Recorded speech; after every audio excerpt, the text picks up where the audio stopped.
The next generation of history makers is sponsored by Andrews Federal Credit Union, Entrepreneur Mastermind, DC Media Connection, and the Color of STEM. There are so many negative stereotypes that circulate around about African American men. Well, the gentlemen that you're going to meet today debunk those myths. They're entrepreneurs and visionaries for a brighter, more economically liberated African American community. Over the next half hour, we're going to introduce you to the next generation of history makers. These 5 men have each stepped out on faith to uplift, empower, and expose others to entrepreneurial skills, aviation training, STEM, and much, much more. But first, I'd like to introduce you to Jordan Henry, a Howard University School of Communication senior who doesn't know it, but we feel he's on the path to being a future history maker himself. Jordan brings us our first segment. According to the Bureau of Labor Statistics, the unemployment rate for black men in the U.S. is 8.4%. Educational entrepreneur Howard John is addressing this problem through the Black Male Entrepreneur Institute in Washington, D.C. And that's where, the BME Institute was birthed, based off of that need of having all these amazing black men in the district that wanted to create businesses but didn't know how, and also needed the support.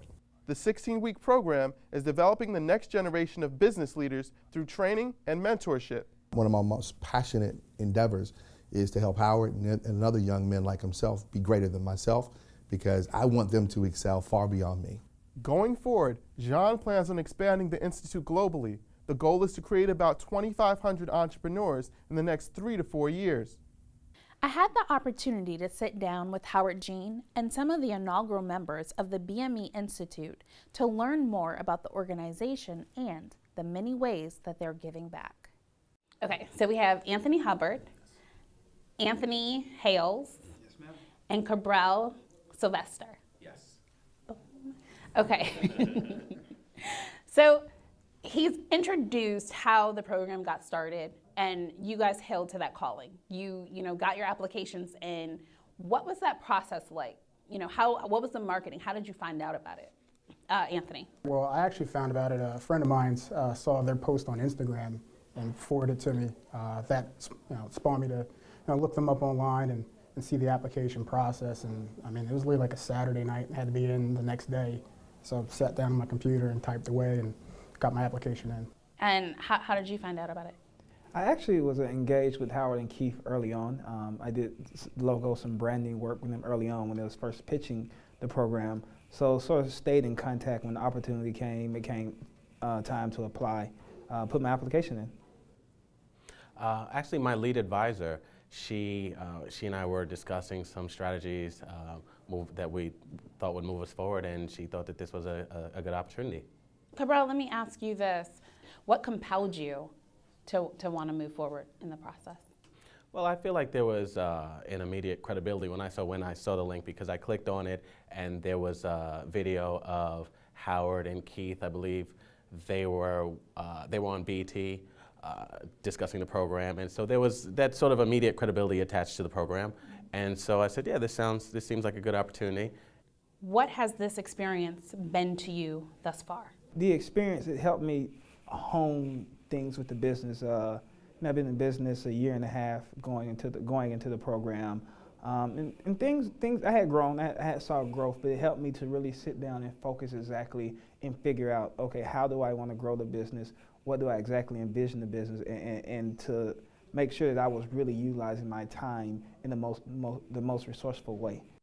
And coming together with other young African American entrepreneurs, how empowering and how encouraging is it to be in the room with other like-minded individuals? It's very empowering. It's always good to see someone who looks exactly like you. Just in the professional world, before I started my own business, I may have been the only African American in the room, either leading or making decisions. So being in a room with other entrepreneurs that have the same focus and same drive has always been, has been very empowering, and gave us the encouragement to show that, I'm not alone. There is a network out there, people that are like-minded, to provide that support. What would you have told the, 7, 8, 9, 10-year-old Anthony, who was preparing, going to school, playing outside, in preparation for where you are today? Thought I would tell him that he could own something, that you could be a person that creates wealth for your community and creates for others. I think one of the biggest things that I didn't realize until I got to DC, I'll be completely honest, I never thought, even though I quote unquote, did things here, did things there to make side money, and I had side jobs. I never really thought about entrepreneurship till I got to DC, till I saw sort of this this infrastructure, this brotherhood I saw of black male entrepreneurs who were working together in church or in my fraternity and different things where people were actually working together and coming up with business deals. And if I could go back and do anything, I would show him that world, because that was a world in Mississippi that I didn't see. Even in New Orleans, when I went there after college, while there are a significant amount of black businesses, there was not this there was not this culture of black collaboration. And how do you think we can change that stigma? In the black community, it seems to be a stigma of, well, that's not for me, or I don't have the same opportunities, or, well, this person, her daddy gave it to her, or his, how do you change the perception of black economics? Well, I think programs like this, through this BME, again, we're not just about, working with our young brothers to make them successful, but we know that they are role models, representations of other communities, what they can do with the similar aspect or the similar approach. We know that, we're not just addressing a black male issue when it comes to entrepreneurship. We're actually supporting the entire community, because once the community sees that we are viable resources, they respect us more and they want to invest in us also and collaborate more. So it's not just about, us destigmatizing, that within our community, but knowing that as we, become the stewards of, what we should be as professionals, but also citizens in our communities, that we inspire, but also we build rapport and respect amongst other communities, young and old, and, when people see Anthony go to work every day, that's him, fighting the stereotypes. When they see Cabral, in panels with Google and IBM talking about his mobile app development, that's how they're breaking those stereotypes. When they see Anthony Hubbard, as he pitches to companies and they show on social media, it's not about the gold rims, it's about this young black man is pitching his business to businesses. That's how we're destigmatizing and breaking stereotypes. When this first started, you all went into industrial bank.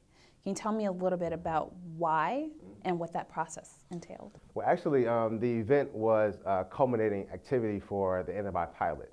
Mr. Ron Buzzy told the story of how he came to DC. He made it a point to find the black bank and invest money into that bank. It's almost a profound but yet a simple concept in that if we're black business owners and entrepreneurs, why don't we have accounts at a black-owned bank? That simple.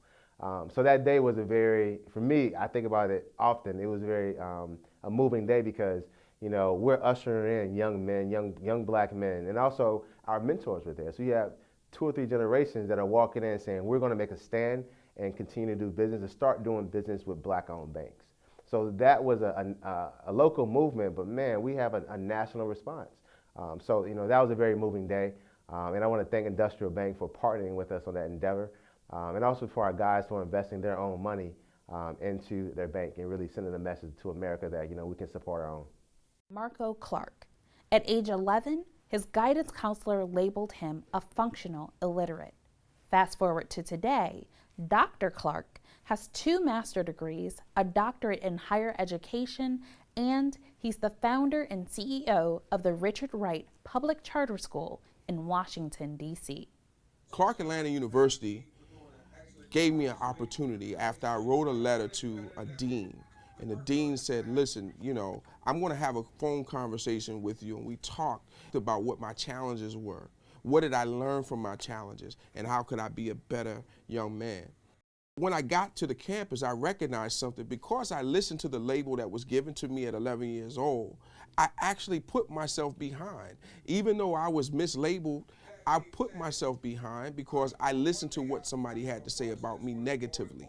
The folks would always say that if you study longer, you'll be smarter. If you study harder, you'll be smarter. And so I tried all of that, but for some reason I could not comprehend what I was reading.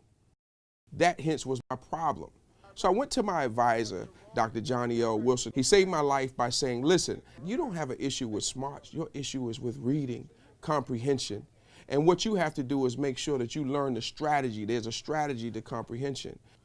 Once I graduated from Clark Atlanta University, I decided that I was going to be a teacher.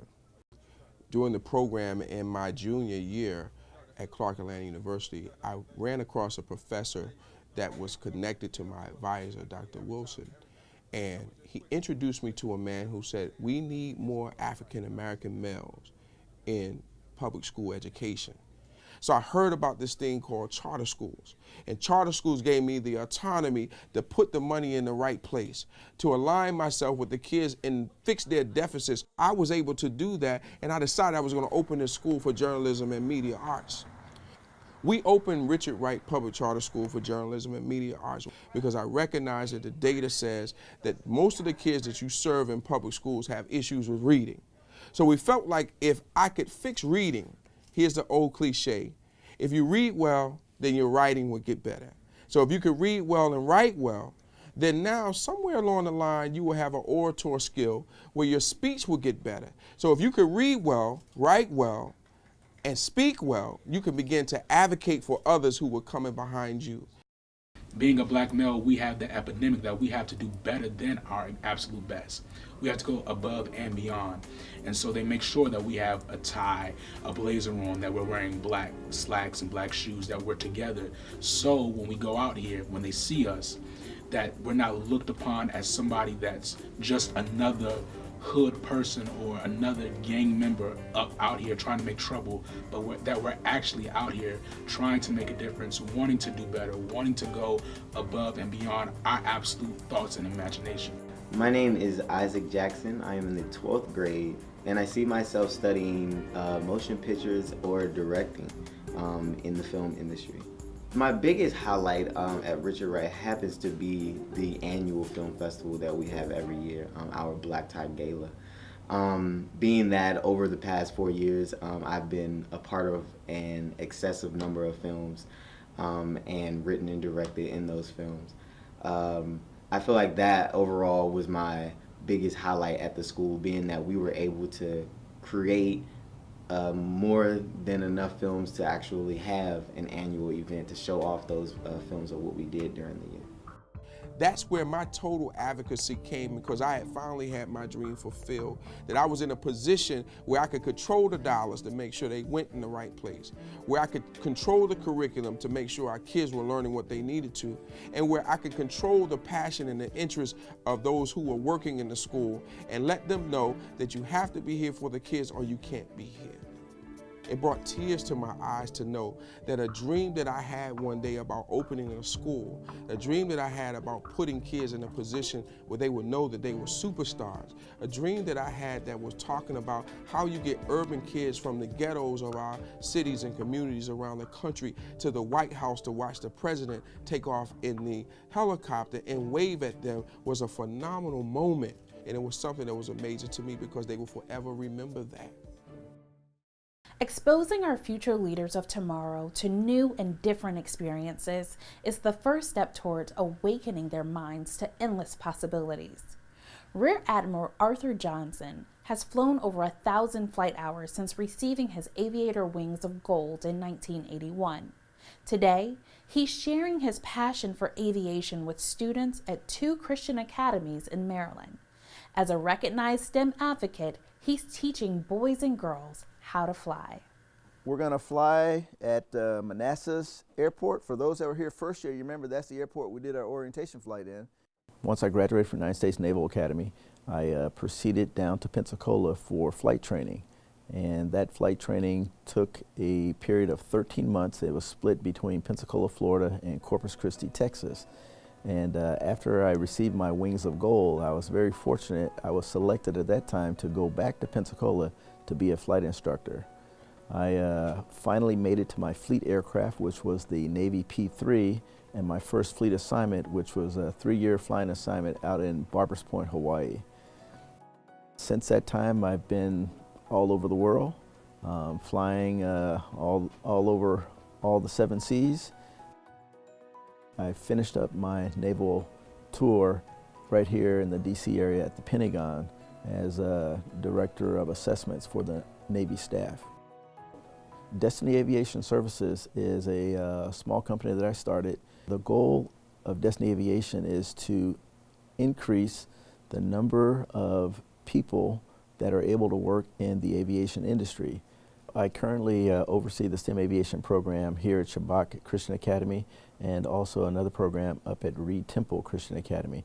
I was asked by the pastor here at First Baptist Church of Glen Arden, Reverend John K. Jenkins, if there was anything I could do to help improve the STEM posture here at Shabbat Christian Academy.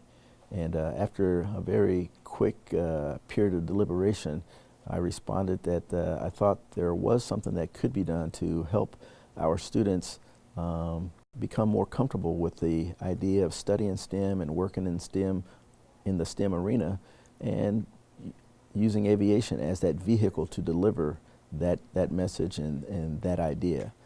When we began the relationship with Destiny Aviation, I saw it as a very natural extension of the experiential program we're trying to run anyway.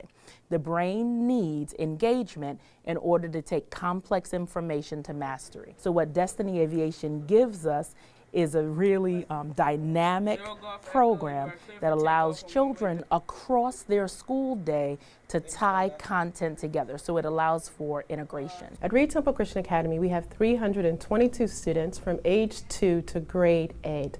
Our goal is to incorporate C-STEM in their education, even starting at age 2. We partnered with Destiny Aviation to provide our children with a rich real-life experience. And so our goal was for us to use aviation as the vehicle to do two things: to learn STEM in a real way, as well as to even gear some of our students to be pilots in the future.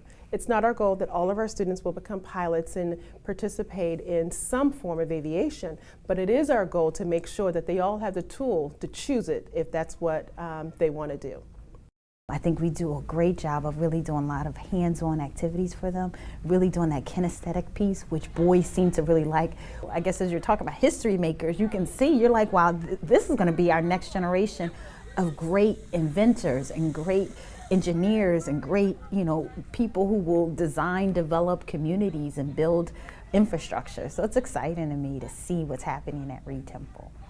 Because we push them to operate at a higher level than your normal 10-year-old or 12-year-old would be expected to operate, they tend to grow and mature very well. I always liked STEM. I like that we get to learn stuff that most kids don't have the opportunity to learn, and we get that opportunity so that if we wanted to become an aviator, that we would already have that extra edge that we would need. I'm not too concerned about who wants to fly and who wants to do something else. I'm more concerned about their personal growth and development, their comfort with tough technical subjects, their understanding of science principles and things around them on a day-to-day basis. And if we're able to impact the young folks in that way to help prepare them for their futures, it's still a win. Influence and influencers often go unrecognized when it comes to success.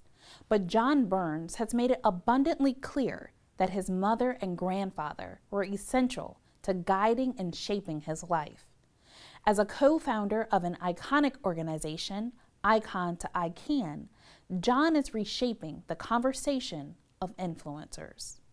I was talking to one of my mentors last week, and she said something that was so prolific to me. She said, children are always hearing some voice.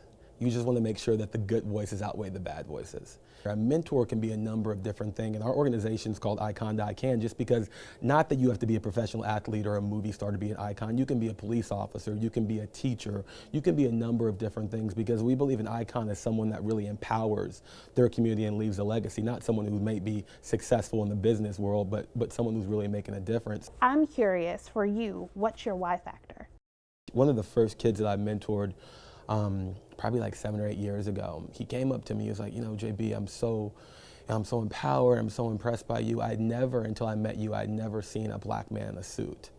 And my eyes were watering. I grew up seeing black people in suits and professional black people all the time, and I could never really articulate where he could come from. I could never understand that. So it was so empowering to me and so rewarding to me that I could provide him with that level of possibility and that exposure. So from that point on, that's my why factor, because when you can really provide just your story and that can be compelling enough to influence someone else and to inspire someone else, I think that's the why enough to make that happen. I know that growing up you went to military school. How do you think that that played an impact on how you are structured? I went to military school from 2nd to 12th grade, so going for 10 years, it's influenced my life in tremendous ways. The level of deference, the level of discipline, that level of accountability that you learn.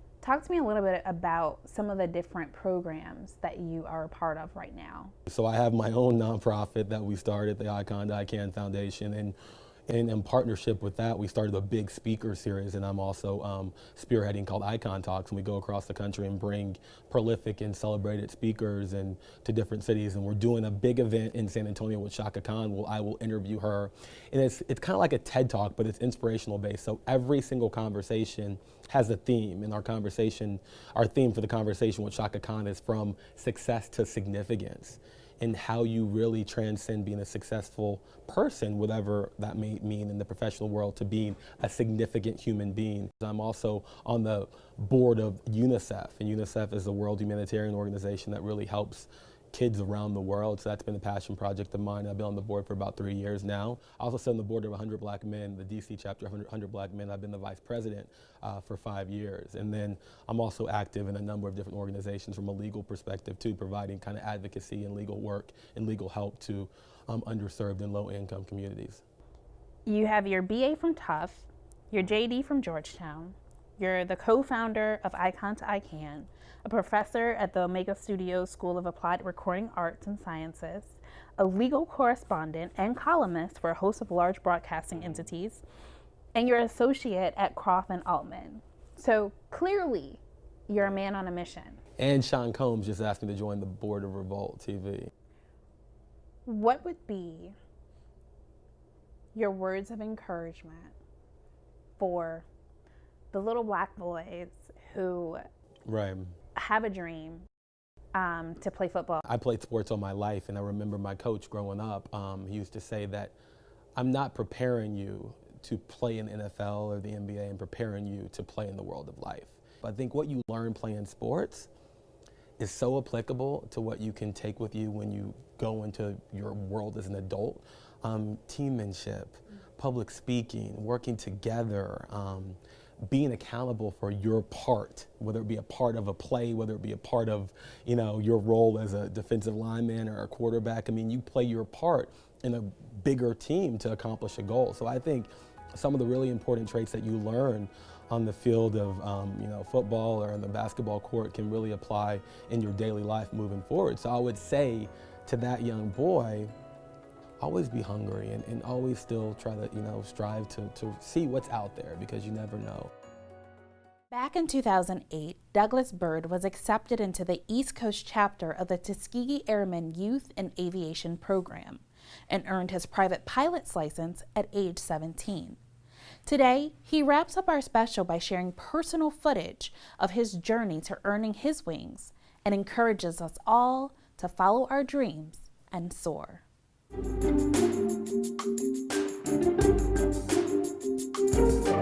I've always wanted to fly. As far back as I can remember, all I've wanted to do is be up in the air. Another thing that helped to influence me was my cousin Donnie Cochran. He was the first African American to fly with the Blue Angels and the first African American to lead the Blue Angels. They called him Boss. I've seen sunsets that can stop wars. Just amazing things. I've seen snow fall from a cloud and evaporate before it touches the ground. I'll never forget it. I've flown through pillars of clouds. It's like you're flying in the city made out of clouds. Clouds aren't something that I just look up at. I see clouds and I say, oh, I want to go play in those. I want to go and touch those clouds. I'd love to fly through that cloud right there. It's like things that are intangible to other folks, I can put my hands on. Music is also one of my largest passions that can't go anyplace. And Like with aviation, I want to share it. My uncle taught me how to play music, taught me how to play guitar. And that's a gift that never goes away. It's like planting a seed.